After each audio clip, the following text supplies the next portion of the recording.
첫 번째 경기 볼프스부르크 대 호펜하임 분석 시작해보겠습니다. 볼프스는 휴식기 이후 페이스가 대단히 좋다. 우니온을 잡으며 시작했고 지난 주말 리그 경기에서는 3위 팀인 라이프치히에 승리했다. 멀티골을 기록한 최전방 스트라이커 아무라 외에도 메을레와 베렌스 등이 골맛을 봤다. 그로 인해 리그 순위를 유럽 대항전 출전권까지 끌어올렸다. 은메차와 웨즈칸 등이 교체로 들어왔고 요나스 빈과 카민스키가 휴식을 취할 정도로 나머지 선수들의 경기력이 크게 올라왔다. 호펜하임은 뉘른베르크를 제압하고 16강에 왔다. 그러나 최근 분데스리가 팀 중 가장 페이스가 좋은 볼프스부르크를 원정에서 상대하는 힘든 일정이다. 거기에 지난 주말부터 다음 주 금요일까지 마인츠와 볼프스부르크, 프라이부르크와 부큐레슈티를 연달아 만나야 한다. 원정에서 난적 상대로 크라마리치와 스타치, 악포구마 등이 휴식을 취하는 로테이션도 가능하다. 볼프스의 승리를 본다. 호펜하임은 리그와 포칼컵, 유로파까지 너무 많은 일정을 소화 중이다. 때문에 어느 정도는 일정에 따라 선택과 집중을 할 수 있다.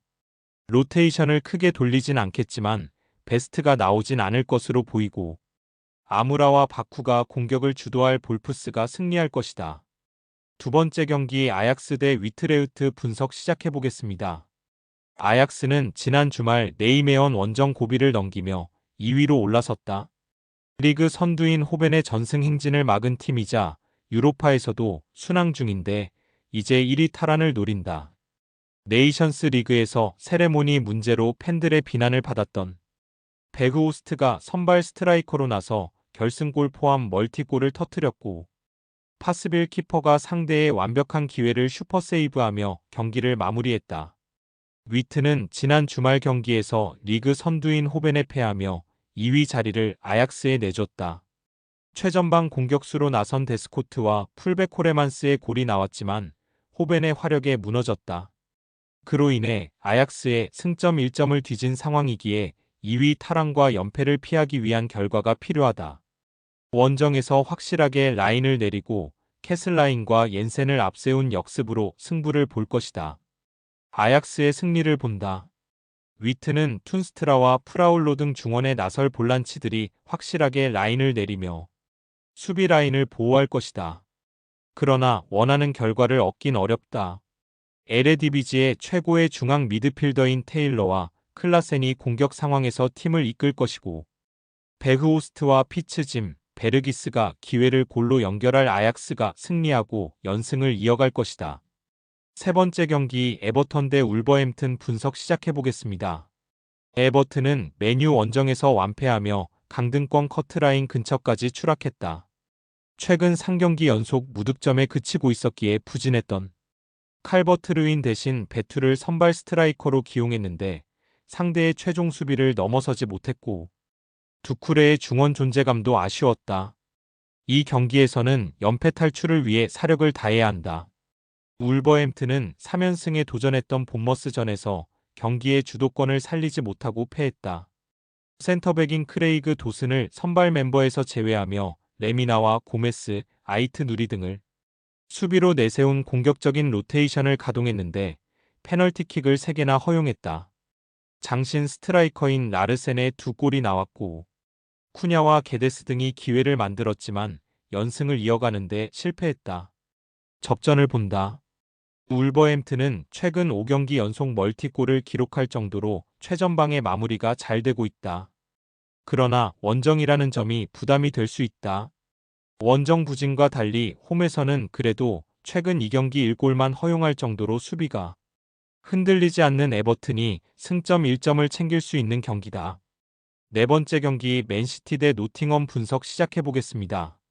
맨시티는 라이벌인 리버풀 원정에서 패하며 리그 5위로 추락했다.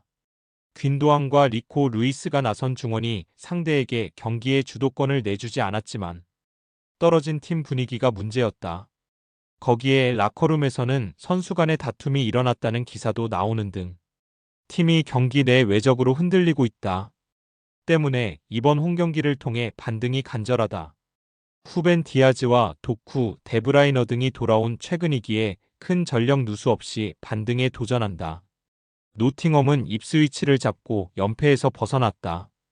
리그 선두인 리버풀에 유일하게 패배를 안긴 팀이었고 꾸준히 상위권에 위치해 있었는데 뉴캐슬과 아스날 등에 패했었다.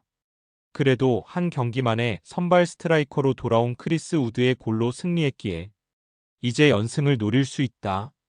맨시티 원정이지만 최근 맨시티가 부진하기에 강점인 수비 위주로 나서며 우드와 엘랑가를 앞세운 역습을 전개할 것이다. 맨시티의 승리를 본다. 노팅엄은 예이치의 수비 보호 아래 미렌코비치와 무리오, 윌리엄스 등이 나서는 수비진이 안정적이다.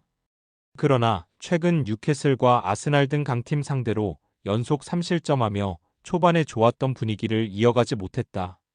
데브라이너와 실바가 중원과 측면을 오가며 기회를 노릴 것이고 홀란드가 집중력 있는 마무리를 할 맨시티가 길었던 연패를 끊을 것이다.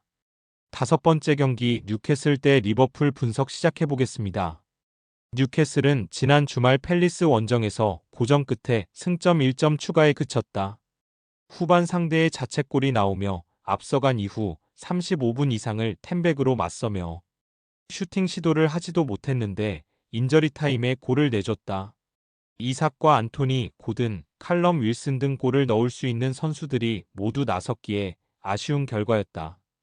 때문에 홈에서 반등을 위해 리그 선두 상대로 승점 추가가 필요하다. 리버풀은 지난 주말 홈 경기에서 맨시티를 잡고 1위를 굳게 지켰다.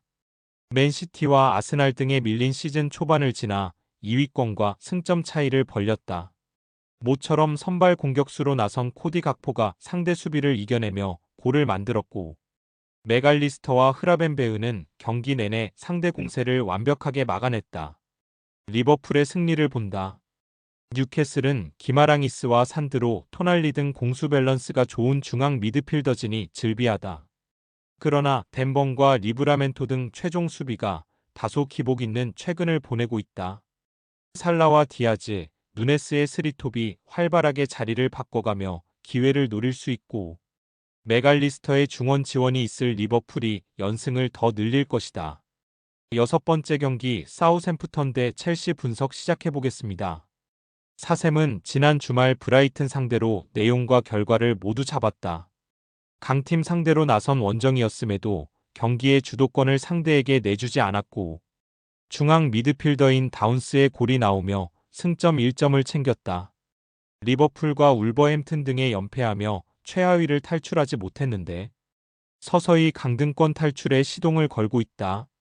단 강팀 상대로 꾸준한 성과를 내기 위해서는 암스트롱과 브레레턴 등 최전방 공격수들의 골이 나와야 한다. 첼시는 지난 주말 홈 경기에서 니콜라스 잭슨의 이른 시간 선제골 이후 팔머와 엔조 페르난데스의 연속골이 나오며 빌라를 완파했다. 순위 경쟁 중인 난적을 상대했기에 고전이 예상됐지만 90분 내내 압도하는 모습을 보였다. 그로 인해 리그 2위로 올라섰고 컨퍼런스 리그에서도 전체 1위를 달리는 등 좋은 시즌을 보내고 있다. 첼시의 승리를 본다. 리그와 컨퍼런스 리그 등 여러 대회를 병행하는 첼시지만 마두에케와 무드리크, 구스토와 펠릭스 등이 벤치에서 힘을 더해주는 선수단의 강점이 있기에 문제가 아니다. 최하위팀 상대로 엔조 페르난데스와 팔머가 경기 주도권을 확실하게 장악할 수 있고 잭슨과 은쿵쿠가 해결할 첼시가 연승에 성공하며 2위를 지킬 것이다. 스포츠 당첨에 제일 중요한 건 조합입니다. 각 팀 분석을 잘한다고 하여도 조합을 못할 경우 큰 배당을 가져가지 못하는 거 다들 아실 겁니다. 그리고 유튜브에 조합을 올려드릴 수 있지만 좀 더 자세한 정보들과 배당 흐름 및 각종 이슈 등 경기 전까지 어떻게 될지 모르니 조합을 빠르게 유튜브에 올려드릴 수 없는 점 양해 부탁드립니다. 조합 신청은 아래 고정 댓글 링크로 조합 신청 말 걸어주세요. 금전 요구 및 멤버십 가입 조건 일체 없습니다. 좋은 건 서로 나눠 갑시다.